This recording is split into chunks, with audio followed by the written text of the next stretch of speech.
So, my job as Katie has asked me to do is to summarize the field of immunotherapy in like about 10 minutes or so, or so I'll try to do my best. Maybe 15. So, oh, the slide doesn't look very good, but there is a body in there somewhere, but we think of immunotherapy as a treatment for cancer, but it actually plays a role in all kinds of different processes in our body, and even things like muscle regeneration, like after you exercise. That apparently needs the immune system, and even things like Parkinson's disease and chronic pulmonary disease and multiple sclerosis, rheumatoid arthritis, inflammatory bowel disease. All of these have some connection with the immune system. Things like diabetes, cardiovascular disease, even metabolic diseases have a role. And what we think is some of that is just the balance of the immune system between tolerance and response. And I think that's a delicate balance. Sometimes in the cancer immunotherapy field, we lose track of that. We think, okay, more is better, but the body exists in tolerance with your immune system, and sometimes too much is too much. So we, the history of how immunotherapy came to be in cancer treatment is actually pretty old. Back in more than 100 years ago, this scientist in Germany noticed that a lot of white cells were present in cancer tumors, and even in the late 1890s, this surgeon William Coley started looking at patients who developed post surgical infections, and noticed that in some cases their tumors seemed to respond just by nothing but just a post-surgical infection, which was pretty common back in those days. And he started experimenting with these toxins, which were basically just bacterial cell isolates, and just injecting them directly into tumors, and on occasion it would work. And from that point onwards to adoptive cell therapy at the National Cancer Institute, the discovery of interleukin-2, and then very recently approval for anti-PD-1 therapies in melanoma.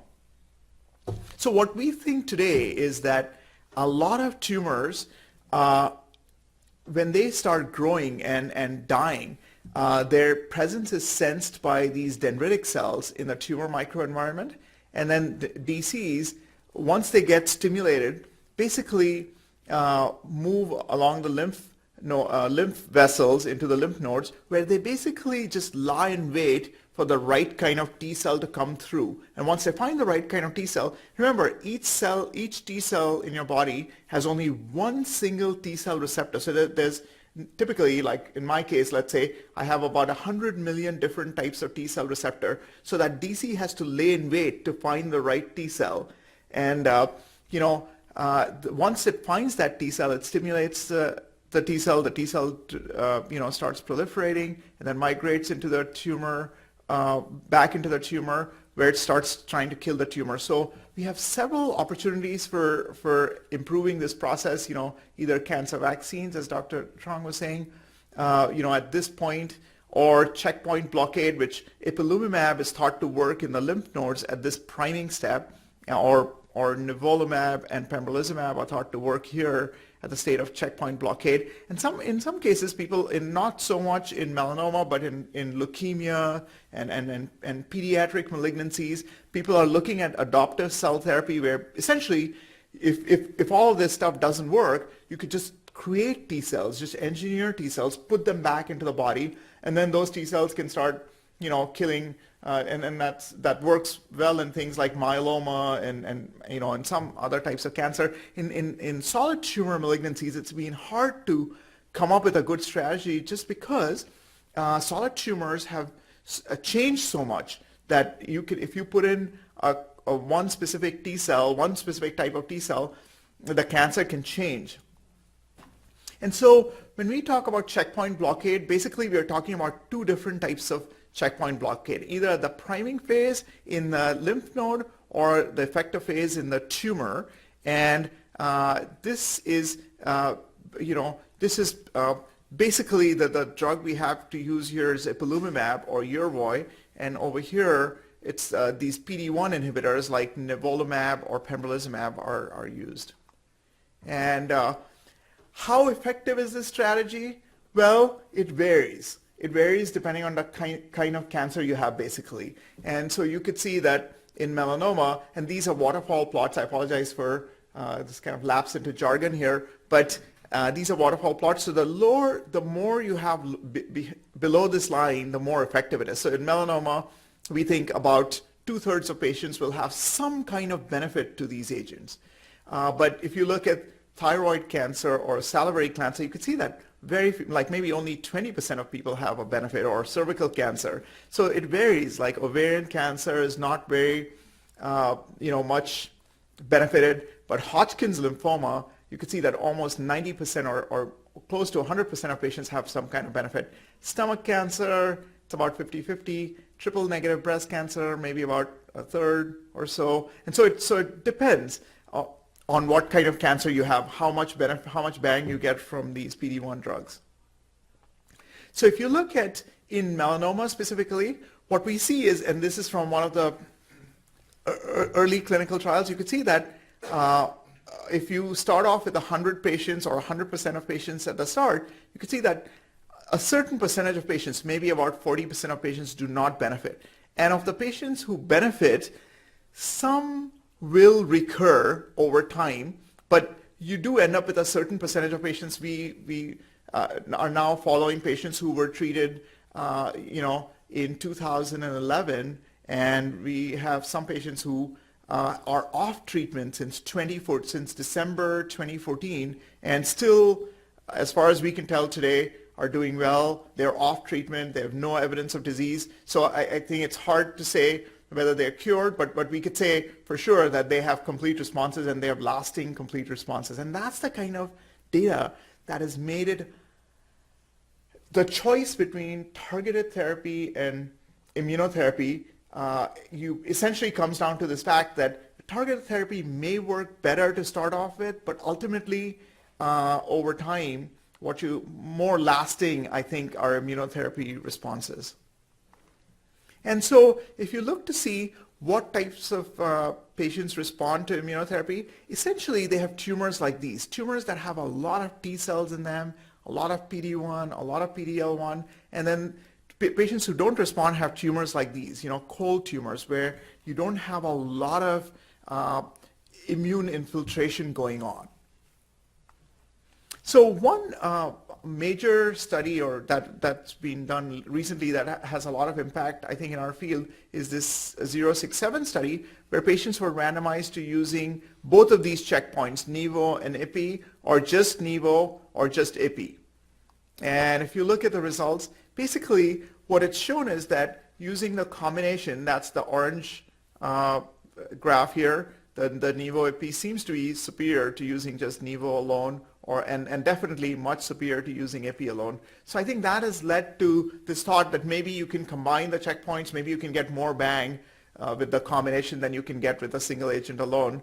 And it seems to matter whether you're PD-L1 positive or not. So if you're PD-L1 positive, that's this group here, you can see that the orange and blue lines are pretty similar to each other. So maybe you're not getting so much benefit from the combination. If you're PD-L1 negative, you can see how much difference there is between the orange and blue lines. So it seems like much of the benefit or a lot of the benefit is in the PD-L1 negative patients.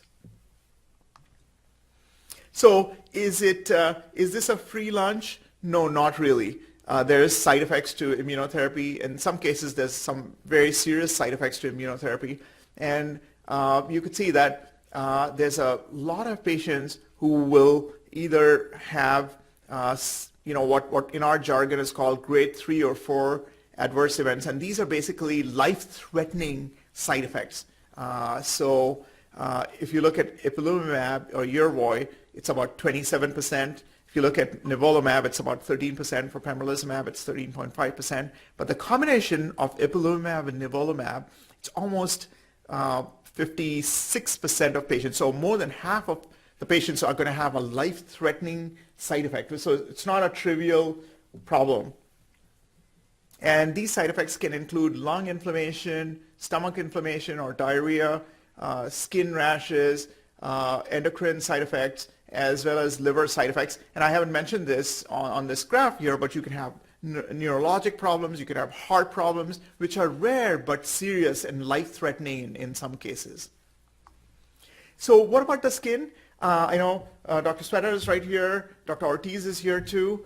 And I think you guys have seen many patients from our clinics, but it can be a variety of problems. It could be psoriasis, it could be dermatitis of various types. Some of these can be really serious, and here's some pathologic appearances, but it can range from minor and annoying to life-threatening.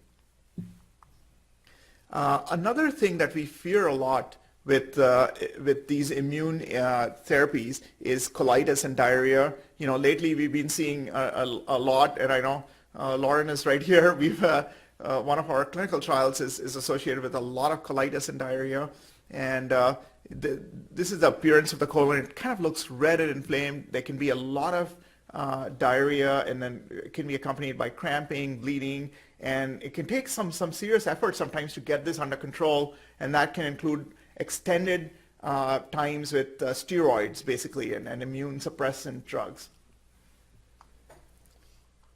Hormone imbalances are common, and that can be thyroid imbalance, or in some cases pituitary imbalance or hypophysitis, and it could take a while. Some patients have said that if it's a permanent, lifelong thing, they don't really want to go on immune therapies, and I think that's a reasonable point of view, not to want to do something forever.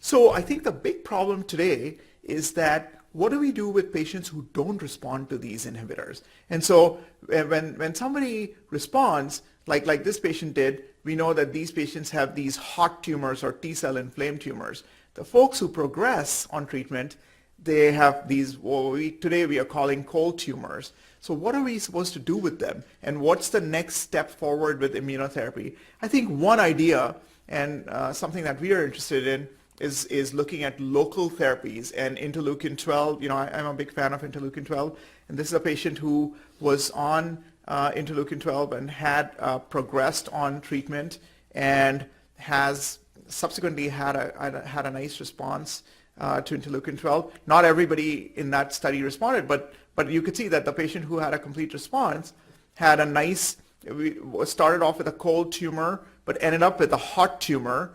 What else can we do, or how can we predict the success of these therapies? I think we are still learning a lot. And here's another patient who had also progressed on ipi-nivo, and in her case, we gave her this PI3 kinase inhibitor, and you could see that this was her PET scan prior to, after she had ipi-nivo. You could see a lot of, this was not resectable because the mass was just so large. You could see that after this experimental treatment has a nice response, and then she's been doing well since somewhere in mid-2017. So I think, as Dr. Trong was saying, I think taking part in clinical trials is, helps everybody, helps, human beings generally, and also can help you. So this is another patient of ours who's, had this brain metastases. She was on one of our early studies with ipi-nivo back in July of 2015, and this is her scan from January of 2017, and she never got any radiation, which back in some time ago we used to give these patients radiation treatment to the brain. The problem with radiation treatment, in my opinion, is that it's not very successful and also results in permanent cognitive damage. And it can reduce your IQ, it can cause personality changes and stuff like that. Especially whole brain radiation therapy is something to be I guess, cautious about. And so the fact that you could treat patients like her with immunotherapy, that's great. And since January of 2017, we've been watching her. She hasn't had any recurrence or anything. So I think that's the promise of immunotherapy. And with that, I'm going to end. And this is our team. This is a few years ago. This is before recent developments in Dr. Sai's life, but that's her. This is Alan Al-Ghazi, who's not here today. Thank you.